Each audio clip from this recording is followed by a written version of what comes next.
Esta é mais uma produção da Federação Espírita Pernambucana, para você que curte podcasts. Meus queridos irmãos, minhas queridas irmãs, que nos abençoe Jesus nessa manhã, para que, irmanados nos sentimentos de paz, de harmonia, que a todos nos acolhem, aqui ao vivo e aqueles que nos acompanham pela internet, possamos ter momentos de agradável convívio fraterno em torno do Evangelho, à luz da doutrina espírita. Eu gostaria de começar a nossa fala da manhã lembrando um poema de Meimei que nos diz: Alma irmã, não me condenes, venho ofertar-te renovação e experiência, e mostrar-te no outro o irmão no caminho, que ama, sofre, qual te acontece, a fim de que te movas ao sol da compaixão. Venho mostrar-te ainda o peso que é na culpa e o valor do perdão. Sobretudo, porque sou eu quem te revela a grandeza do amor na luz da compreensão. Peço-te, não me censures, venho em nome de Deus, sou a tua dor. A fala de Meimei nos lembra dessa companheira, nem sempre desejada, nem sempre querida, mas quem de nós poderá dizer que passou pelos caminhos da vida sem encontrá-la vez ou outra nas encruzilhadas do nosso destino? Quem não passou pelo sofrimento? Quem não passou pela dor? E muitas vezes, quando essa companheira nos visita, a nossa fé se enfraquece, as nossas convicções parece que perdem o sentido, e não raro nós acreditamos que estamos alheios à misericórdia divina. Às vezes nós acreditamos que porque o sofrimento bate à porta, porque a dor nos visita, que Deus nos esqueceu, que nós fizemos alguma coisa de errado. E pessoas existem que até mudam de religião, acreditando que o Deus da outra é melhor do que o Deus dessa, esquecendo a lição da primeira revelação de que Deus é único, e abraça todas as religiões com o mesmo carinho, com o mesmo amor, com o mesmo afeto. São religiões que, na nossa visão, são faces de uma mesma montanha. Algumas são mais íngremes, outras mais escarpadas, algumas têm pedras, outras têm flores, mas apontam para a mesma direção, que é um Criador único. Por que é que esse sentimento às vezes chega ao nosso coração? Por que que, muito embora tenhamos a convicção de que Deus é único, de que Deus é Pai, nós nos sentimos alheios ao seu amor e à sua misericórdia? É curioso quando tratamos da temática da misericórdia, que às vezes nós costumamos contrapor dois elementos: a justiça divina de um lado e a misericórdia divina do outro. Parece-nos que o que causa fronteira entre a misericórdia e a justiça é exatamente aquela linha que justapõe esses dois conceitos. Às vezes acreditamos que Deus está sendo justo e por isso sofremos. Às vezes acreditamos que Deus está nos colocando na posição de pagar alguma coisa, como se Deus fosse um sistema bancário, ou alguém a quem o universo já não pertencesse e nós tivéssemos que restituir algo a Ele, que é o único e verdadeiro proprietário de todos. A verdade é que a misericórdia e a justiça têm uma relação curiosa. O Espírito Emmanuel nos diz que chegará o dia em que a misericórdia ocupará o espaço da justiça. Parece interessante, porque a gente às vezes pode pensar o seguinte: mas se eu estou sendo misericordioso, será que quando eu cruzar a fronteira eu não caio no terreno da justiça? Não. O que delimita a misericórdia não é a justiça. O que delimita a misericórdia é a injustiça. O que nos coloca nos caminhos e nos espaços da justiça divina não é quando a gente cruza o terreno da misericórdia, mas quando nós caímos no campo da injustiça. Jesus, numa parábola muito bonita que todos nós conhecemos, traz-nos esse conceito de uma maneira muito clara. Diz o mestre que certa vez um rei decidiu tomar contas aos seus servos e chamou todos eles à sua presença, a fim de que pudessem restituir aquilo que o soberano havia emprestado a cada um deles. E passa o primeiro, passa o segundo, até que chega um que devia uma quantia que, quando aqueles que ouviram Jesus contar essa parábola e referir-se a essa quantia, 10.000 talentos, as pessoas devem ter se assustado. Porque naquela região da Palestina, na Judéia, uma quantia como essa era inimaginável. Atualizada a valores de hoje, se fossem talentos de prata, seriam algo como 3 bilhões de reais. Tem tanto zero que não dá nem para imaginar. Se fossem talentos de ouro, seriam mais de 90 bilhões de reais. Jesus utiliza uma quantia astronômica para representar a dívida que aquele homem tinha com o soberano. Era uma dívida impagável. O homem, ao se colocar na presença do rei e requisitado a prestar contas, ajoelha-se e chora. E pede: Senhor, eu não tenho com o que te pagar agora, mas dê-me mais tempo e eu te restituirei tudo quanto lhe devo. O soberano então se compadece e, agindo de misericórdia com aquele homem, não lhe concede o que ele pediu.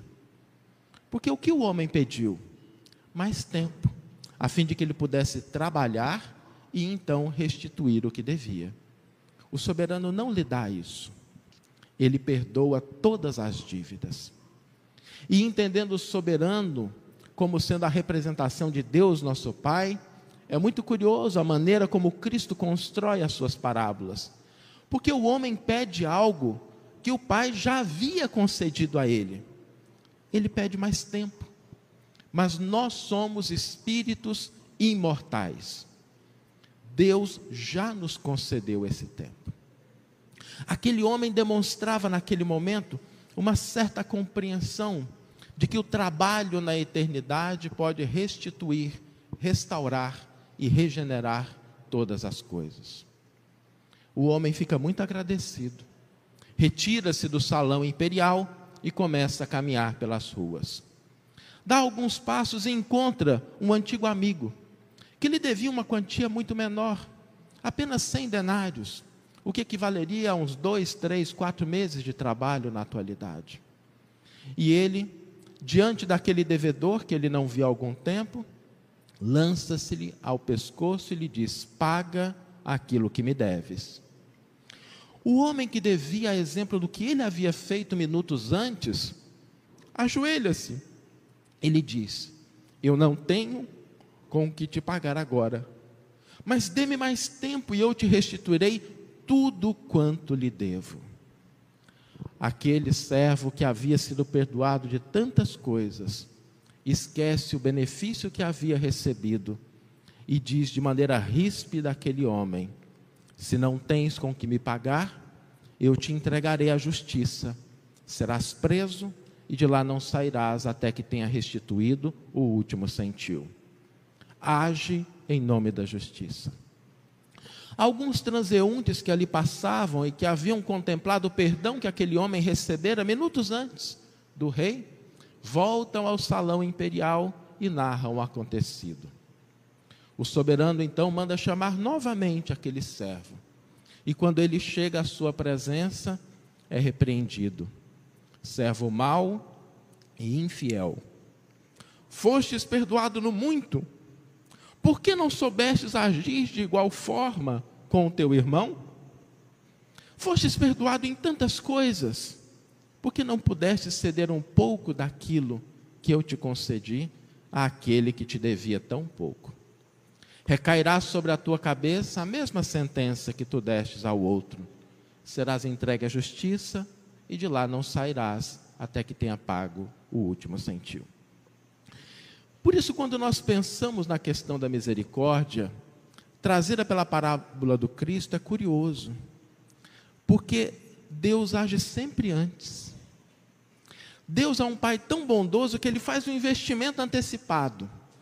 Ele acredita que vai dar certo e nos constitui, nos oferece tantas bênçãos. Se nós formos pensar nas bênçãos que recebemos no dia de hoje, acordamos, estamos aqui, aqueles que estamos presencialmente, aqueles que estamos participando pela internet, e estamos vivos, respirando. Muitas pessoas não acordaram no dia de hoje. Muitas pessoas estão nos leitos hospitalares. Muitas pessoas sofrem de dificuldades incomensuráveis. Pessoas para quem aquelas nossas dores, aquelas nossas dificuldades, seriam os sonhos mais elevados. Quando Jesus nos convida a entender a questão da misericórdia, é para que tenhamos a perspectiva real da atuação da misericórdia divina em nossas vidas. Às vezes nós acreditamos que fazemos um esforço muito grande para nos aproximar de Deus, e aí é verdade. Sem nenhum demérito, às vezes a gente se esforça, busca estudar, nos melhorar, promover a reforma íntima. Tudo isso está valendo, tudo isso é bom. Mas nós nos esquecemos do grande esforço da divindade em busca da criatura humana. Do esforço que o Criador exerce a cada dia para que os seus filhos se reajustem à estrada correta. A estrada que ele preparou. A estrada que, como no item 614 do Livro dos Espíritos, a resposta dada à questão que Allan Kardec formula nos esclarece. Allan Kardec pergunta com muita sabedoria em que consiste a lei natural. E os Espíritos respondem: a lei natural é a lei de Deus, única verdadeira para a felicidade do homem. Indica-lhe o que ele deve fazer e o que ele não deve fazer. E ele só é infeliz quando dela se afasta. Há uma lei escrita pelo Criador para que nós sejamos felizes. Felizes. O que acontece é que muitas vezes nós nos afastamos deliberadamente dessa lei, e os eventos que sucedem desse afastamento não são punição, não são castigo, não é aquilo que Deus está causando em nossas vidas. Costumamos usar uma pequena metáfora. É mais ou menos como se Deus tivesse feito uma estrada bonita, como tem aqui em Recife, as estradas largas, iluminadas, asfaltadas direitinho, tem posto de gasolina, tem oficina, tem hotel se a gente precisar descansar, está tudo preparado. Só que tem algumas regras. Tem uns sinaleiros, tem uns faróis, a gente precisa respeitar a faixa, tem um limite de velocidade, tem outras pessoas que trafegam por essas avenidas. E aí a gente começa a pensar assim: eu acho que dá para arrumar um atalho. Eu acho que dá para chegar por outro caminho. Eu acho que dá para a gente dar uma desviada e atingir o que eu quero mais rápido. E a gente sai daquela estrada bonita, pavimentada, toda bem preparada, e começa a adentrar nas pequenas estradas, nas estradas de chão. E aí o pneu fura, o eixo empena, a gasolina acaba, não tem posto. A gente desce, quebra o saldo do sapato, está chovendo, a gente se suja. Nada disso é punição divina. É a consequência do nosso afastamento deliberado das leis que nos regem. E quando nós tomamos consciência dessas leis, nós começamos a perceber que mesmo nos momentos em que nós nos afastamos da lei divina, o olhar do Criador não nos abandona. Porque na parábola do filho pródigo é curioso. Aquele filho que havia pedido ao pai a herança de maneira antecipada, o que significaria que ele preferia que o pai tivesse morto e lhe desse a liberdade que ele tanto almejava e o acesso aos bens. No momento em que aquele filho, depois de ter desperdiçado todos os bens, ele retorna para a casa paterna, o seu pai volta correndo para lhe receber. Porque é o primeiro sinal da alma humana de busca de luz e de reajustamento, o Criador acompanha, fortalece e está presente. Quantas vezes isso não aconteceu em nossas vidas? Às vezes a gente está tudo bem, a gente nem lembra que tem os nossos compromissos, as nossas atividades espirituais. Aí surge uma doencinha, um problema, uma limitação, e a gente começa a procurar na gaveta que dia que tem passe na casa espírita, quando é que tem palestra. E ela sempre está aberta para nos acolher. A misericórdia divina se apresenta de muitas formas. para que nós não nos equivoquemos de que o sofrimento, as dores, representam a ausência da misericórdia. Durante muito tempo, nas revelações divinas, sobretudo na primeira, havia-se uma concepção que ainda viceja em nossos dias. Se eu fizer tudo certinho, se eu agir de maneira adequada, nada de ruim vai acontecer na minha vida. Se eu for no centro, se eu distribuir cestas, se eu der passe, se eu fizer palestra, minha vida vai ser tranquila. Só que, às vezes, surgem situações que ferem a nossa sensibilidade, como é natural. Por que coisas dolorosas e por que sofrimentos acontecem a pessoas boas? Porque, às vezes, a dor visita corações dedicados. Essa não é uma pergunta recente. Ela foi feita na primeira revelação. E um livro que se dedica muito a isso, a responder essa pergunta, é o livro de Jó. A pergunta de por que sofrem os justos? Por que sofrem os bons? Porque pessoas que são corretas, às vezes são acometidas de grandes males. E o livro de Jó endereça exatamente a essa questão. E ele começa de uma maneira quase cômica, porque diz que Deus deu uma festa no céu e mandou chamar todo mundo, até o diabo Deus convidou. E o diabo atendeu o convite. Quando o diabo adentra o grande salão, Deus olha para ele e pergunta: e aí, por onde tem andado? E o diabo percebe a ironia da pergunta. É Deus, é óbvio que ele sabe onde é que o diabo tem andado. Tenho andado por aí. Tem andado pela terra? Tenho. Tem visto meu filho Jó? Tenho. Você viu o quanto ele é bom, temente, justo? Eu acho que o diabo pensou: agora é a minha vez de dar o troco. Vira para Deus e diz assim: mas também, com tudo que o Senhor faz para ele, queria o quê? Tem dinheiro, tem saúde, tem visibilidade, respeito na sociedade, tem uma família que o amam. O Senhor vai me desculpar, mas ser justo e temente ao Senhor desse jeito é muito fácil. Deus vira para o diabo, então ele diz: tu crês então que a fé de Jó deriva dessas coisas? Olha, eu tenho certeza. Então, a partir de hoje, todas essas coisas estão nas tuas mãos. Você faça delas o que você quiser. Tudo que Jó possui, você pode dispor da maneira que achar melhor. Apenas uma coisa você não pode tirar: a vida. A vida de Jó você não pode tirar, o resto faça o que você quiser. E o diabo desce alegre e começa a retirar todas as coisas de Jó. Retira primeiro os bens, o dinheiro. Com isso vão os falsos amigos, com isso vão o respeito da sociedade.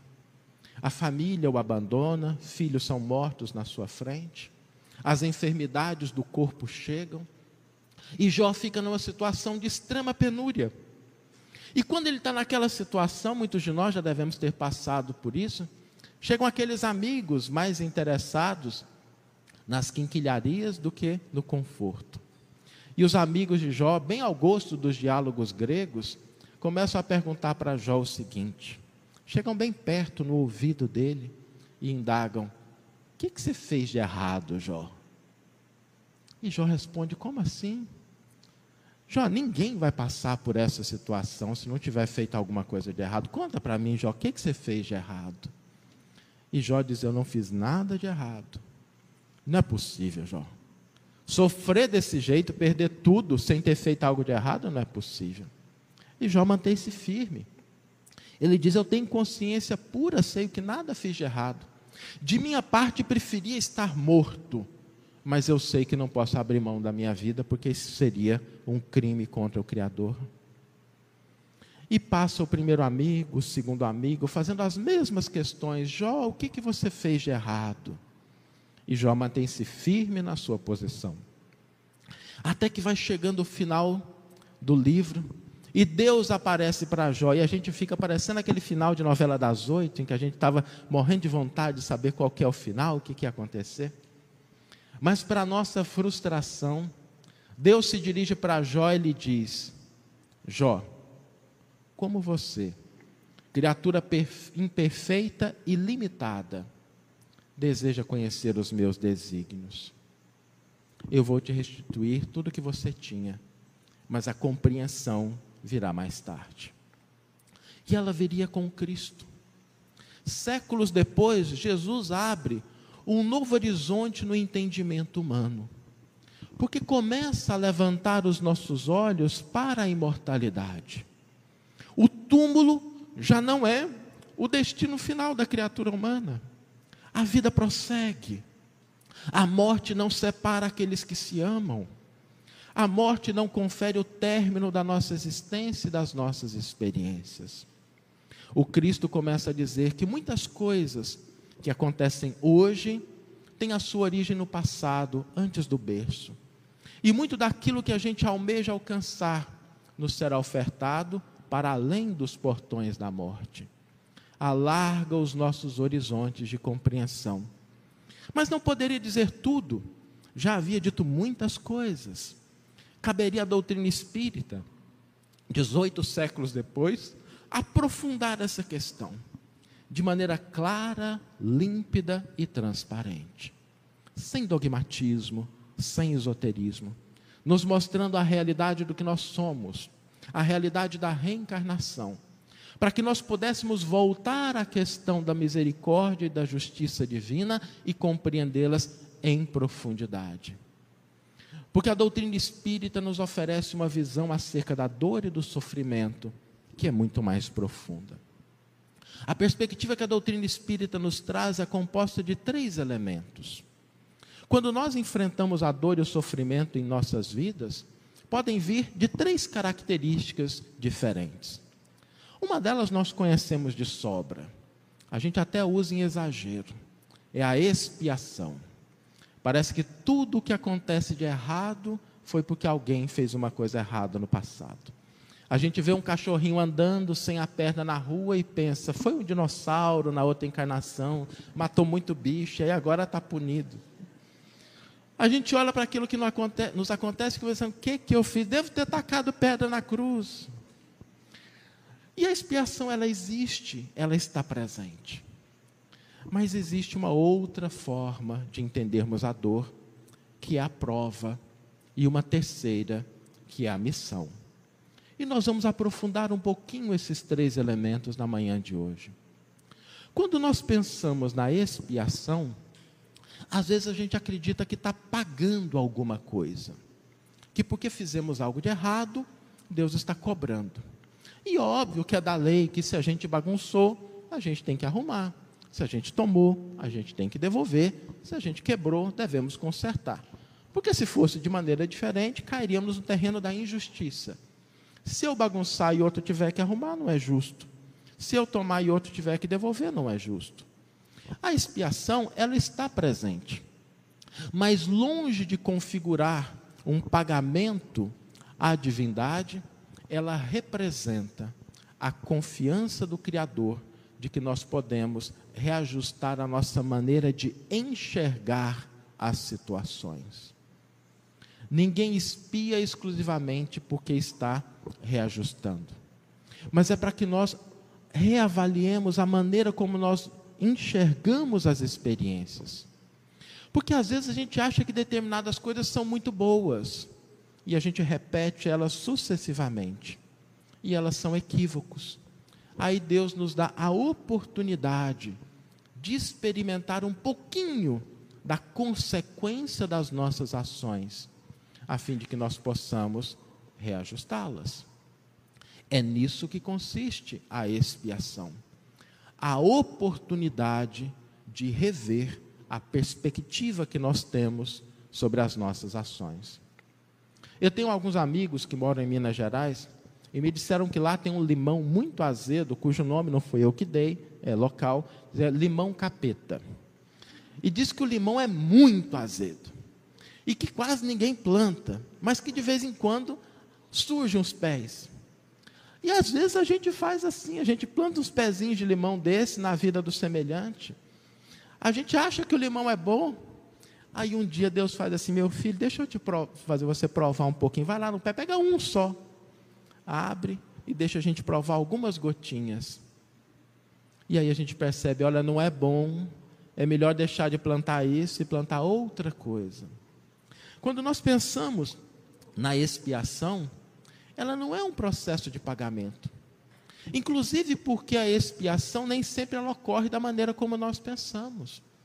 Há sempre a oportunidade de reajustarmos a nossa perspectiva através do trabalho. Deus nunca opta pela reparação direta do mecanismo que nós prejudicamos através do sofrimento na primeira vez.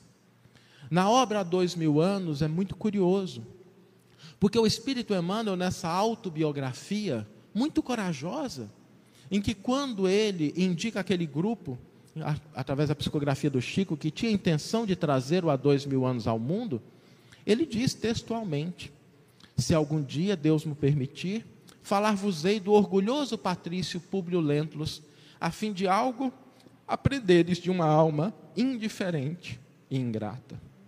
E nessa autobiografia, ele narra logo nas primeiras páginas uma outra reencarnação, uma que ele vivera como Lentulus Sura. Tinha poder, tinha autoridade, tinha recursos financeiros, tinha influência política, tinha uma família que o amava, mas utilizou a influência para fazer conchavos, utilizou os recursos materiais de maneira indigna, não respeitava a sua família, cegava os seus escravos. Vamos trazer um currículo reencarnatório desse? Vamos imaginar que hoje a gente está lá em nosso lar programando a próxima reencarnação desse espírito. Não utilizou bem o dinheiro, vai nascer como? Pobre. Não respeitou a família, vai nascer sozinho. Cegava os escravos, vai nascer cego. Como é que ele nasce?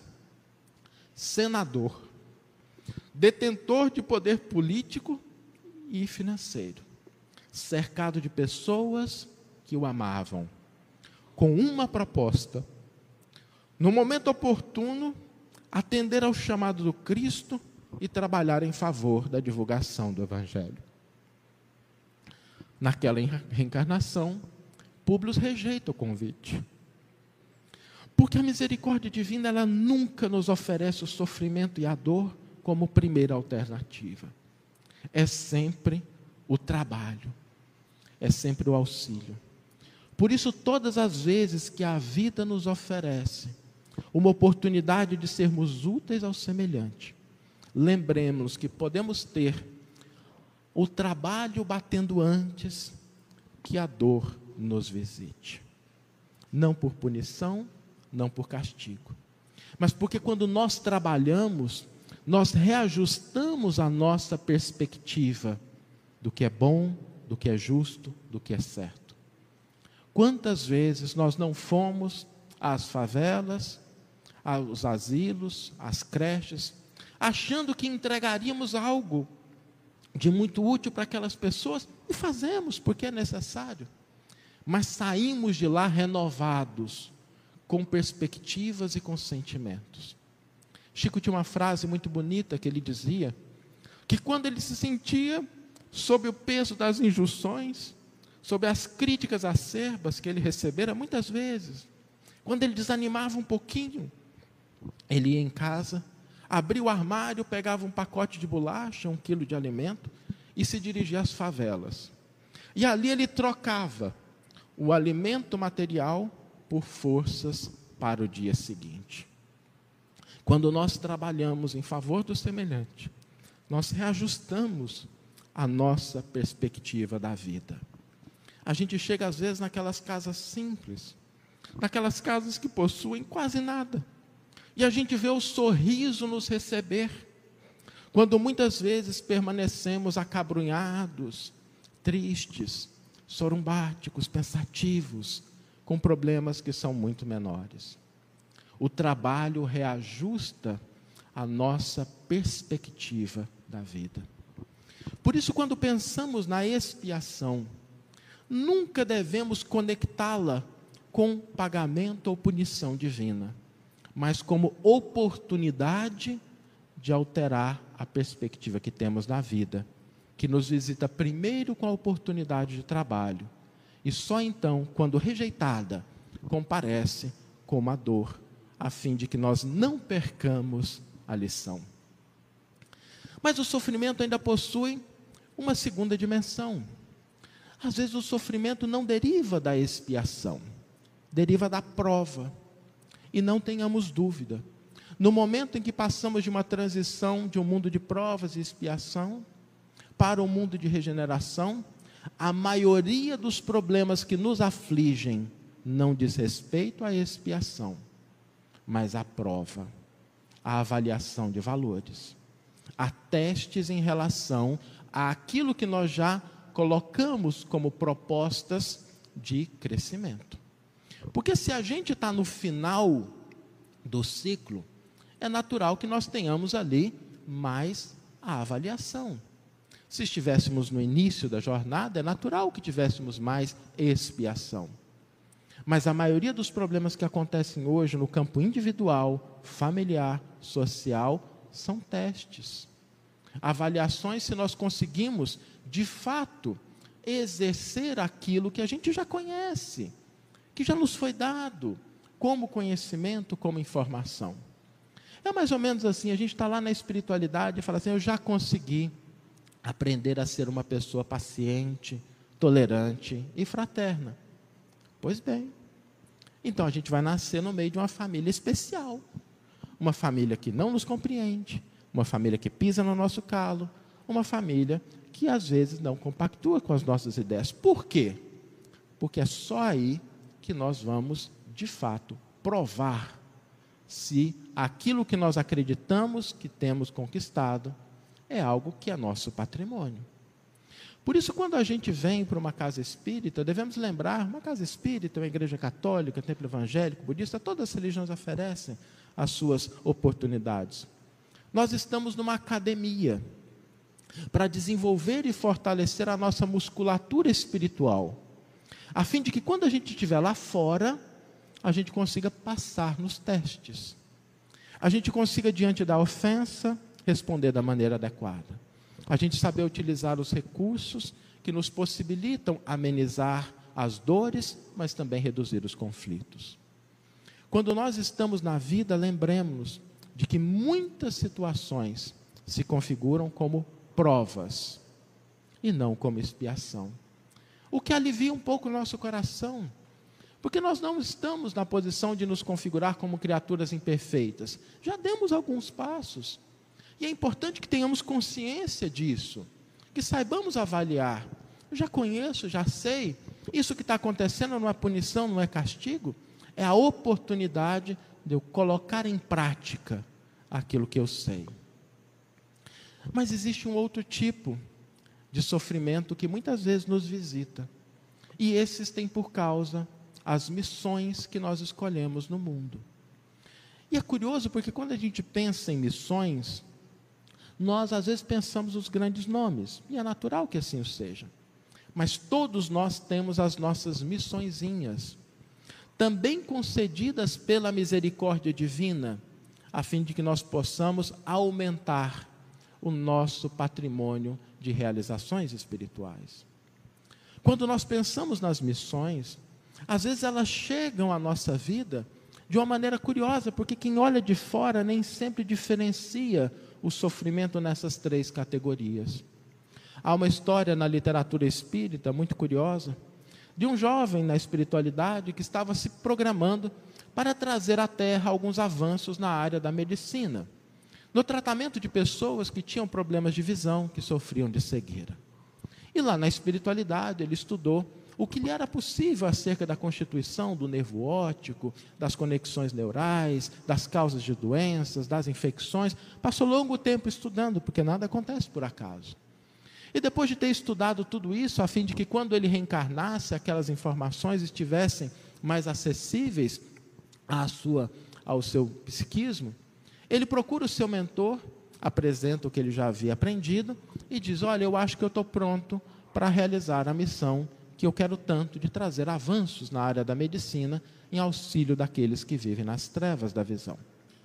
O mentor olha para o currículo, analisa cuidadosamente e diz, ok, percebi, você estudou muito bem, você tem todo o conhecimento necessário, parabéns. Mas eu queria te fazer uma proposta. Qual? Eu queria que você aliasse ao conhecimento teórico uma experiência prática. E como é que é isso? É muito simples. A gente programa a próxima encarnação para você nascer cego. Você vai nascer numa família de classe média, sem muito luxo, mas também sem necessidades. Vai experimentar a sua vida de cegueira até os 23 anos. Depois desencarna, volta e na outra você realiza a sua missão. E aí você vai ter condição, quando alguém entrar no consultório, não só do conhecimento, mas da empatia em relação a uma experiência que faz parte da sua história. Gente, eu confesso que se fosse eu tinha pedido para mudar de mentor. Como é que pode fazer uma proposta dessa? Por sorte, o jovem era muito mais evoluído e disse, que boa ideia. E reencarnou cego. Eu imagino que às vezes, se esse jovem entrasse na nossa casa espírita, nós olharíamos para ele e nos perguntaríamos, o que ele fez de errado na outra vida? O que ele realizou de ruim para ter recebido esse sofrimento? E não estaríamos diante de alguém no campo da expiação, mas no campo da preparação, do fortalecimento para missões mais grandiosas. Certa vez eu dava uma palestra sobre essa temática e quando terminou, uma senhora saiu lá do fundo e veio conversar comigo dizendo, Saulo, hoje eu estou de alma lavada. Eu falei, que beleza, minha irmã. Por quê? Não, porque até ontem eu achava que eu era uma pecadora, sofredora, agora eu descobri que eu sou uma missionária. Eu falei, que maravilha! E Saulo, me ajuda numa coisa, como é que a gente sabe qual que é a nossa missão, que realmente a gente veio para o mundo para ser missionário? Eu falei, olha, minha irmã, eu não tenho muita autoridade para falar sobre isso, mas uma coisa eu sei. O que caracteriza os missionários é a ausência da revolta, é não lamentar suas dores, é manter a confiança e a fé. Ela baixou a cabeça e disse, essa prova está tão difícil. Quando a doutrina espírita nos convida a olhar para as nossas experiências, é para que nós possamos compreender que nós nunca estamos alheios à misericórdia divina. Nos campos da expiação, da prova ou da missão, todos nós permanecemos sob o amparo do céu. Para que por nossa vez, nós comecemos a agir da mesma forma com aqueles que nos cercam. Porque a misericórdia divina, ela atua conosco em 4 dimensões muito bem específicas. 4 elementos que a gente pode encontrar na nossa vida. Em primeiro lugar, a misericórdia divina sempre escolhe o melhor para a gente. É sempre o melhor. O problema não está na escolha de Deus. O problema está nas nossas opções. Às vezes a gente troca aquilo que pode ser o melhor a longo prazo por aquilo que nos agrada no momento presente. Às vezes a gente inverte aquilo que pode ser a construção de um futuro mais tranquilo, de um futuro de realizações, pela busca das satisfações momentâneas e passageiras. Mas a misericórdia divina sempre nos coloca com a oportunidade de receber o que nós precisamos. Se olharmos na nossa vida, nós vamos perceber que muitas vezes quando estamos passando por situações desafiadoras, às vezes a gente não compreende. Mas quantos de nós, quando aquela situação passa, a gente olha para trás e fala, ainda bem que eu passei por isso. Porque aquilo me deu forças, aquilo me possibilitou aprender, aquilo me ofertou coisas que se eu não tivesse passado por aquela experiência, eu não as teria. A misericórdia divina também atua com restrições. E as restrições são em nome do amor. Há uma parábola do Cristo que um certo convidado a uma festa real, quando ali chega, não está vestido com a túnica adequada. E no final, aquele homem é arrastado, amarrado e jogado para fora, onde haveria pranto e ranger de dentes. E às vezes quando a gente olha essa parábola, a gente fica até assustado. Como é que pode uma atitude dessa? Mas acontece que muitas vezes nós precisamos de restrição em relação às nossas possibilidades, a fim de que não nos machuquemos. Eu me lembro de uma vez que fui fazer uma palestra numa casa de alcoólatras, e ali eu estava conversando com algumas pessoas antes de começar, e estava conversando com um senhor que estava ali na faixa dos seus 45 anos, e que já era a terceira vez que ele estava ali, naquela casa de recuperação, e agora sobre restrições severas. Porque ali ele fora levado por um processo de cirrose muito grave. Se ele não parasse com a bebida, ele não teria uma quarta oportunidade. E eu conversando com ele, perguntei: meu irmão, se você fosse curado dessa sua doença, o que você faria da sua vida? O que você buscaria? O que você tem vontade? Ele me falou assim: Saulo, se eu fosse curado hoje, a primeira coisa que eu faria, que eu mais quero, é voltar a tomar minha cachaçinha. A doença era uma bênção, porque limitava-o de continuar prejudicando a si mesmo. E muitas vezes a misericórdia divina se vale desse expediente, limitando as nossas ações. As mães sabem disso. As mães mais antigas se lembram de quando o bebê nascia, às vezes a gente botava a meinha na mãozinha para que ele não se arranhasse com a unha. Às vezes Deus, com o mesmo carinho, coloca algumas luvinhas na nossa vida, a fim de que a gente não se machuque. A misericórdia divina, ela age renovando, trazendo mudanças em nossas vidas. Muitas vezes mudanças que não é o que a gente deseja a princípio. Eu me recordo que uma amiga minha morava no sul do país, viveu toda a sua vida lá, formou, trabalhou, e de repente, com 38 anos, ela se viu forçada a mudar para uma região totalmente diferente do país. Longe dos amigos, longe da família, um clima diverso. E ela me contou que passou os 2 primeiros meses chorando dentro de casa. Saía para o trabalho, voltava, chorava. Ia para o trabalho, voltava e ficava chorando. Aí, com o tempo, depois de ter derramado muitas lágrimas, ela falou: eu tenho que fazer alguma coisa. E procurou uma instituição, e ali começou a dar aula para crianças que viviam em situação de risco. E aquela atividade foi tomando seu tempo. Ela foi se dedicando cada vez mais àquelas crianças, e passaram-se 3 anos. Depois de 3 anos, ela poderia voltar à sua cidade natal. E ela me disse: Saulo, eu senti mais dor por voltar e abandonar as minhas crianças e deixá-las lá, do que o que eu senti quando tive que sair da minha cidade natal. Às vezes Deus nos muda. Ele tira a gente de uma situação aparentemente confortável, para que nós possamos ter experiências mais profundas, experiências de vida, que podem compor o álbum da nossa existência. O tema do nosso encontro é muito bonito, porque a frase do Cristo: eu vim para que tenhais vida e a tenham em abundância. E é curioso que quando a gente pensa em vida, existem várias definições. A biologia tem a dela, a física, a química, e o Emmanuel tem uma dele. Emmanuel tem uma definição de vida. Emmanuel diz que a vida é a experiência digna da imortalidade. A experiência digna da imortalidade. E muitas vezes, quando Deus nos desloca de um lugar para o outro, nós encontramos experiências das quais a gente vai se lembrar por toda a nossa eternidade.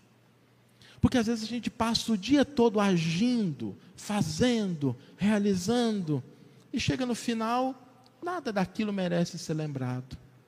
Mas quando nós compartilhamos um sorriso, quando nós compartilhamos um abraço, quando nós ofertamos algo ao nosso semelhante, quando nós paramos um momento para conversar com alguém, quando nós consolamos, aquela experiência fica conosco.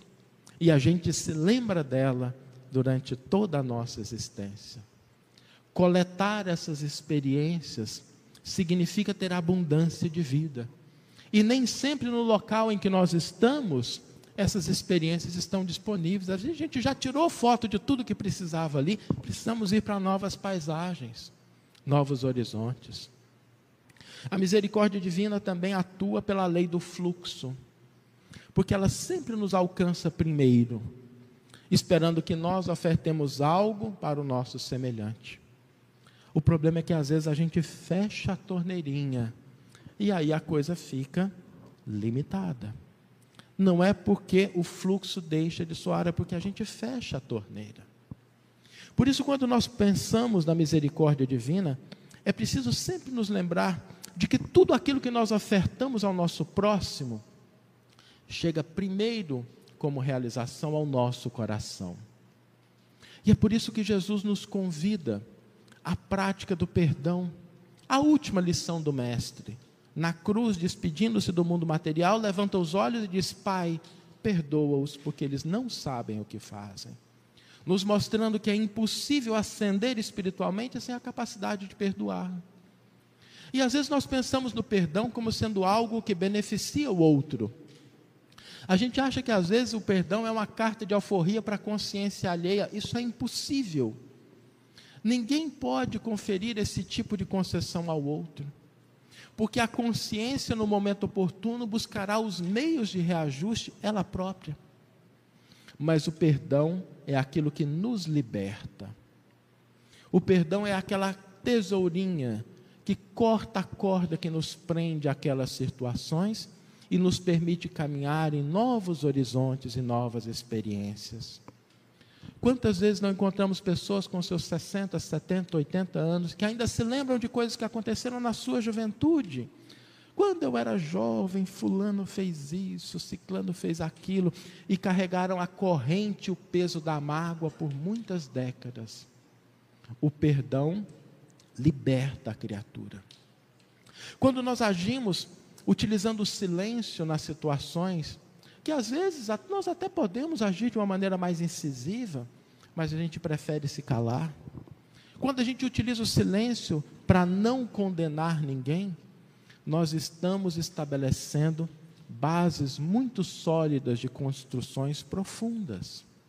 Não significa que devemos nos calar sempre. A gente deve saber o momento, a gente deve saber qual é a circunstância, mas quando tomado simplesmente pelo orgulho, pelo despeito, nessa situação talvez seja a hora da gente refluir um pouquinho, porque nem sempre o outro está preparado para ouvir aquilo que nós podemos dizer.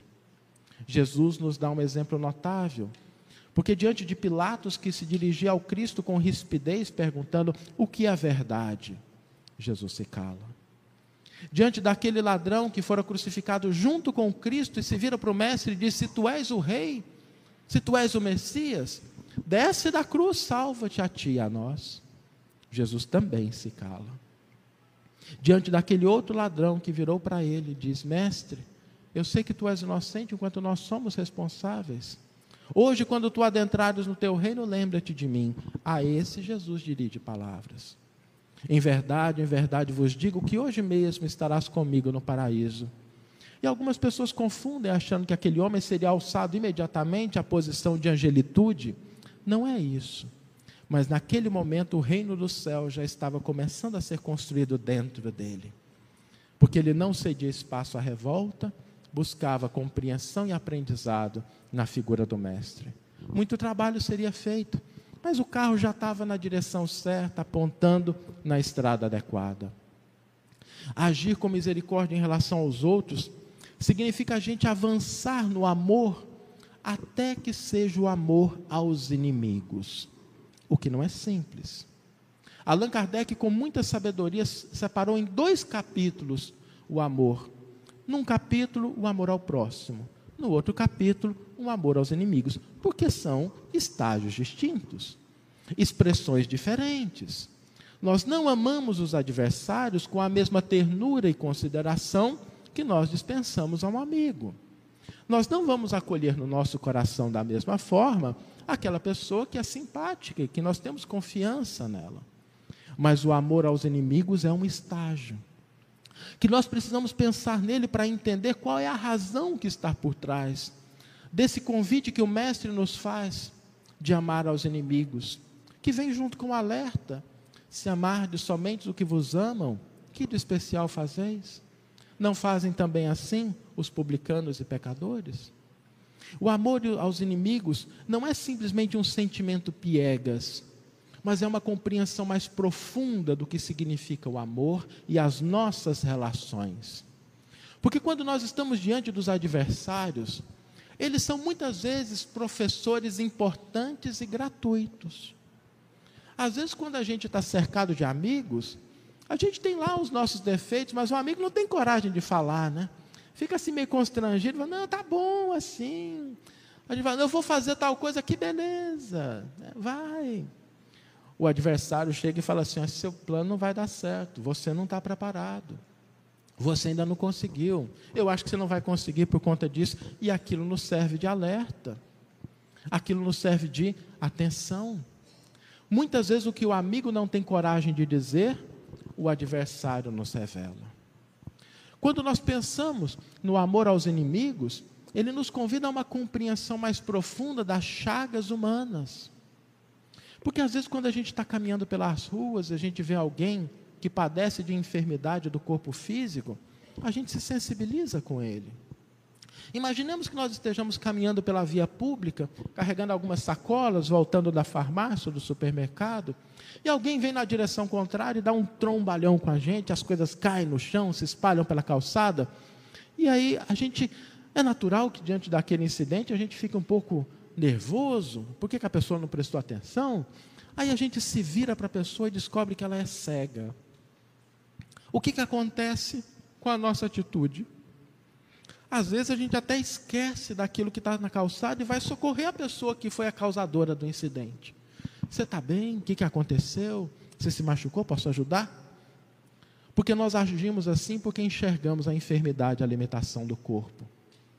Mas muitas vezes, o ódio e a ignorância são enfermidades da alma. Quando nós encontramos aquelas pessoas que agem movidas pela ignorância, pela agressividade, são criaturas que trazem a enfermidade na alma e merecem a mesma conduta. Não uma conduta de conivência, não uma conduta de simplesmente aprovar, aplaudir, mas de apoio e de auxílio daquilo que nos é possível. É por isso que, no campo da misericórdia, é preciso compreender que ela está sempre presente em nossas vidas, para que de nossa parte nós construamos também uma vida de planificação, uma vida de felicidade. Que nós possamos aproveitar as experiências que nos sucedem todos os dias, a fim de construir as bases dessa felicidade. E eu gostaria de encerrar, lembrando uma breve história de Leão Tolstói, que ele escreveu enquanto estava encarnado, quando ele nos disse que havia certo homem que havia sido alçado à posição de soberano, um rei de um grande país. E era uma pessoa muito preocupada com o futuro, com a alegria, com a prosperidade do seu povo. E começou a pensar sobre o que ele poderia fazer a fim de que o seu reinado fosse próspero, que as pessoas se desenvolvessem, que a gente pudesse de fato crescer com alegria. E pensou durante muitos dias, e chegou à conclusão de que se ele tivesse sempre a resposta para 3 perguntas, ele nunca falharia. Ele sempre tomaria a decisão mais acertada. Ele sempre promoveria o que há de melhor. A primeira pergunta era: qual a pessoa mais importante a quem ele deveria dar ouvidos e prestar atenção? A segunda era: o que ele deveria fazer para essa pessoa? E a terceira: qual o momento certo de agir? Qual o momento de fato realizar alguma coisa?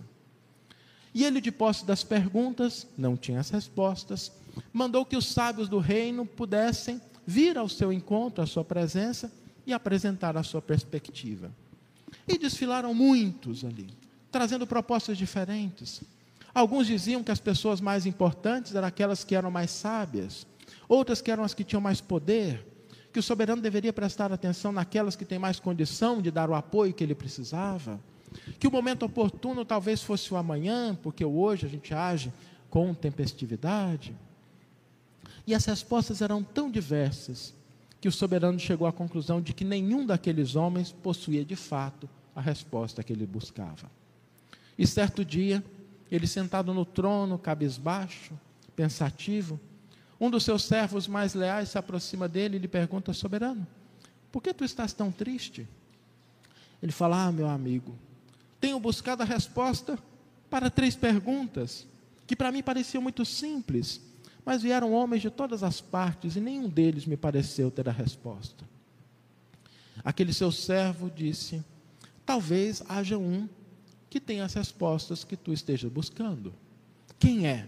O soberano levantou: é um homem que vive nas cercanias da tua cidade. Traga-o à minha presença. Ele falou: infelizmente ele não vem. É alguém que já se afastou da sociedade, é um senhor de muita idade. Ele vive de maneira simples e ele não se afasta da sua casinha nunca. Se o senhor quiser falar com ele, terá que ir até onde ele está. O soberano pensou sobre os perigos da viagem, sair do palácio, mas queria tanto a resposta para as suas perguntas que decidiu que iria visitar o homem. Programou a viagem para daí a algumas semanas, e aí quando ele estava programando a viagem, o seu servo aparece para ele e diz: olha, eu queria te dar um conselho. O homem é um homem muito simples, então eu queria te sugerir que não aparecesse lá com as roupas de rei, cercado de pessoas, porque isso pode intimidá-lo. Vá de uma maneira simples, como homem do povo, e ele vai te acolher de bom coração. O soberano pensou, mas achou que a ideia fazia sentido. Tomou então de alguns soldados e se dirigiram até o local que aquele velho morava. Pararam um pouco antes, ele desce do cavalo, pede aos soldados que o aguardem, atravessa uma pequena fileira de árvores e, ao chegar numa grande clareira, encontra ali uma casinha simples e um homem já de idade, com enxada na mão, cavando uma sementeira. O soberano se dirige até ele e lhe diz: meu bom homem, passo aqui porque busco resposta para 3 perguntas. Qual é a pessoa mais importante? Qual é o momento mais importante? E qual é a ação correta que eu devo realizar? O homem estava sulcando o solo e assim continuou, sem nada a responder. Quando o soberano percebeu que, embora não estivesse utilizando as roupas reais, a sua postura ainda era a postura do orgulho, da empáfia. Percebendo aquele homem, não contemplou que ele estava suado, as gotas de suor escorriam dos olhos, ele estava trabalhando, sequer se apresentara, e ficou um pouco envergonhado, se dirigiu novamente àquele homem, no sentido de desfazer a primeira má impressão, falou assim: meu bom homem, eu sinto muito, não percebi que você estava cansado trabalhando, deixa eu te ajudar um pouco, eu vou tomar da enxada, vou trabalhar, você descansa um pouquinho ali na sombra, toma um pouco de água. Pegou da enxada e começou a sulcar a sementeira. E foi se passando o tempo, o soberano trabalhou ali durante 1 hora e pouquinho, virou para aquele velho e lhe disse: meu bom homem, será que tu podes pensar nas respostas às perguntas que fiz? O homem levantou, sorriu e disse: agora está na minha vez de trabalhar, senta aqui e descansa um pouco. E tomou o lugar enquanto o rei refazia suas forças. E assim eles foram alternando, e as horas foram passando. Quando o soberano se dá conta, o sol já estava baixando, o dia já se esvaía. Ele vira para aquele homem e fala: meu senhor, eu agora tenho que ir embora. Eu não posso ficar aqui à noite. Então, se tu tens as respostas que procuro, por favor, me diga agora. Aquele senhorzinho coloca a mão no ouvido e diz: escute, com atenção, alguém vem chegando. Os 2 olham e havia um homem cambaleante que saía por entre as árvores. Os 2 correm e, ao chegar perto, o homem tomba no chão. Ao se aproximarem mais, percebe que ele estava gravemente ferido e que o sangue se esvaía aos jorrões. Eles então começam a se revezar, trazem panos, águas para conter o sangue que saía, e passam ali muito tempo, até que altas horas da noite, aquele que estava ferido dá sinais de recuperação, eles o pegam e levam para dentro da casa humilde. Colocam-no numa cama improvisada no solo. E o soberano olha para aquele homem e começa a se perguntar o que teria acontecido. Como é que ele teria se ferido daquela forma? Qual seria a causa dele estar fugindo daquele jeito? E pensando assim, sai da casinha, olha para o céu estrelado, mas tão cansado das atividades do dia, do socorro àquele homem, adormece. Acorda no outro dia um pouco assustado, sem saber onde estava, e se lembra daquele homem que havia sido levado na noite anterior para ser curado, que estava repousando. Entra dentro da casa, se coloca do lado da cama e, contemplando aquele homem, fica se fazendo as mesmas perguntas: de onde ele viria, qual seria a sua origem, o que teria causado o seu ferimento. Quando aquele homem abre os olhos, contempla o soberano e lhe diz com voz embargada: me perdoe. O soberano toma um susto: como assim perdoá-lo? Eu sequer o conheço. Tu não me conheces, mas eu te conheço.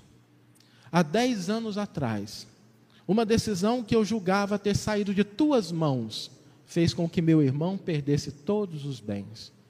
E diante da pobreza, meu irmão cometeu suicídio. E eu jurei, no túmulo do meu irmão, que eu não descansaria até me vingar, até matá-lo. Os meus espiões me disseram há algumas semanas que você pretendia fazer uma viagem com poucos guardas. E eu percebi nesse um momento adequado para realizar a minha vingança. Quando você passou se dirigindo à cabana do velho, eu fiquei de tocaia aguardando o seu retorno. Mas as horas foram passando, você não retornava. Os guardas foram ficando inquietos, começaram a fazer as suas patrulhas. Me encontraram no final do dia, nós lutamos, eles me feriram, eu consegui fugir. Mas se não fosse a tua ajuda, eu teria morrido. E hoje eu percebo o quanto eu estava errado. Porque alguém que é capaz de ajudar uma pessoa desconhecida como tu fizestes, não pode ser um mau homem. A partir de hoje terás em mim um dos mais leais súditos. Uma lágrima escorre do olho do soberano, ele aperta a mão daquele homem e se dirige para a porta de saída. Ao sair, ele encontra o velhinho do dia anterior, da mesma forma, cultivando a sementeira. Se aproxima dele e lhe diz: meu bom homem, agora eu estou indo definitivamente. Eu não pretendo voltar. Então, se tu tens as respostas que eu procuro, por favor, me diga agora.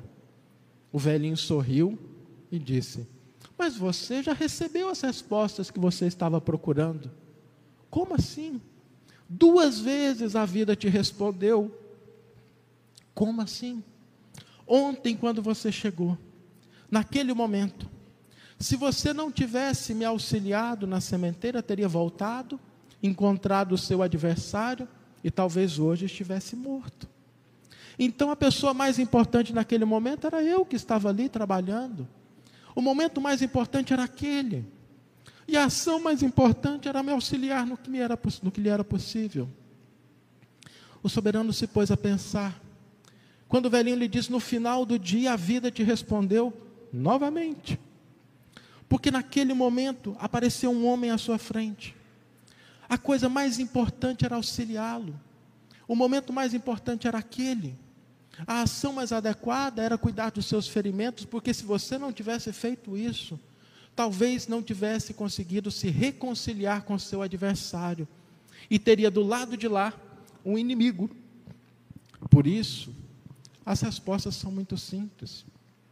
O momento mais importante é o agora, é o momento presente. A pessoa mais importante é aquela que está ao nosso lado. Porque nós não sabemos se a pessoa que está ao nosso lado hoje, assim estará amanhã. E a ação mais adequada é fazermos o bem que nos seja possível, a fim de auxiliar, contribuir e servir.